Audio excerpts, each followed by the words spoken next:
Please allow me to introduce myself. I'm a man of stealth and waste. They call me Murdoch, a sensational bass player with Gorillaz. And right now, you're peeking at the essential Gorillaz, an Access Some Areas tour of the most animated band in the world. Now, please allow me to introduce two chaps, who have health and taste. You can't go to school and learn how to break a cartoon band. Roadies! Oh man, they don't half get up themselves. It'd almost be a funny idea to bring them back sort of in 30 years' time as old, fat pop stars. While these chaps roll out the story of Gorillaz and present it to you on a silver-plated platter, I should be, soaking up the minibar in room 23.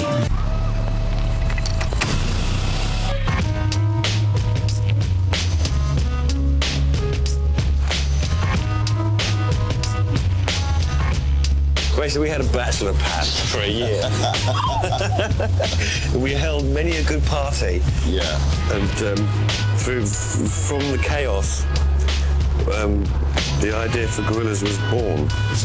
From the debris. Yes, we definitely stared into the abyss on several nights when we were sharing that house together.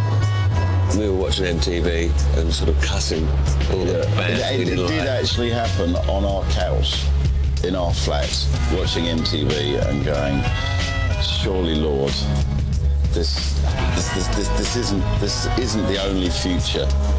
It creates these kind of sort of crazy lifestyle, aspirational sort of complexes in people's brains.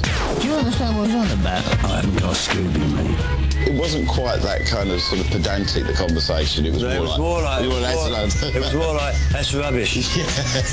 Who does he think he is? Yeah. That video's crap. One of the few times where those late night conversations actually came to some fruition. We started because we wanted to do something that would be better for MTV, because we just felt that what people were producing, the output was not, in our mind, as kind of sort of intelligent. It wasn't using the potential. All pop videos should be brilliant. It's not hard to do, and yet there's so many of them are rubbish. Every 6 videos is a great video, and it's like fantastic. And when it works, it really works.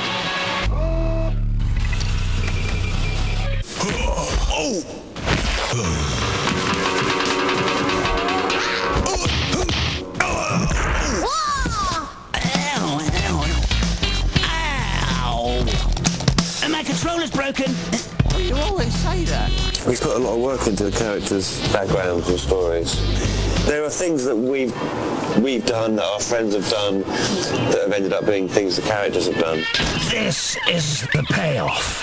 In a nutshell, 2D's a singer who used to work in an organ shop in Crawley, and Murdoch's the bass player, and he used to be a terrible cad. Listen, when do I get out of here? Not for a long time, my friend. Who ran-raided the organ shop and crashed his car into 2D's face, giving him an 8-ball fracture in his eyeball and putting him into a coma. And part of his community service was that he had to look after 2D in a coma. And so we took him out racing in his car. Had a car crash. 2D went through the windscreen, got another 8-ball fracture, emerged from his coma, a genius musician. No matter how badly behaved or outrageous they are, they're quite lovable.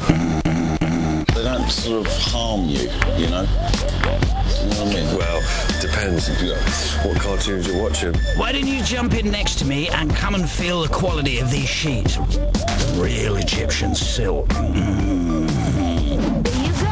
We knew nothing about Noodle's first album. She arrived in a FedEx crate. She didn't speak English, and so there was nothing to know about her. Get out! And then the second album, she sort of became an important character. Russell is from New York. He was possessed by his dead pal, Del, the funky Homo sapien. He wasn't really possessed by Del, the funky Homo sapien. Who is alive. Who's actually alive. But anyway, that was how we got the rap into it to start with, which was kind of... I think that's actually was a key moment, because once we started thinking like that, then the idea of, God, we can work with whoever we like sort of evolved.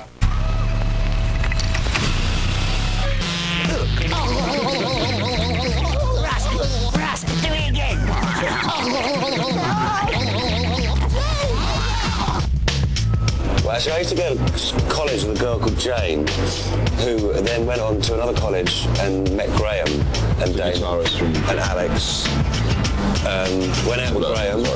Went out with Graham. I met Graham through her because we stayed friends.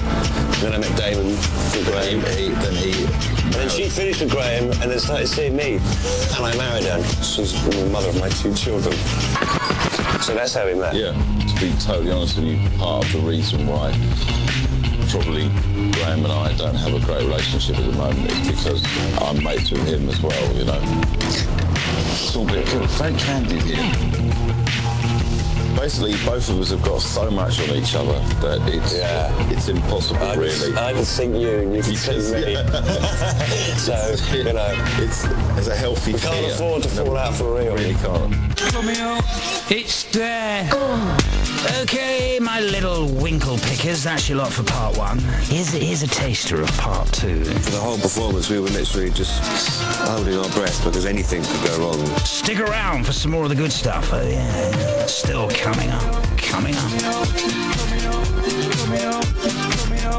It's there.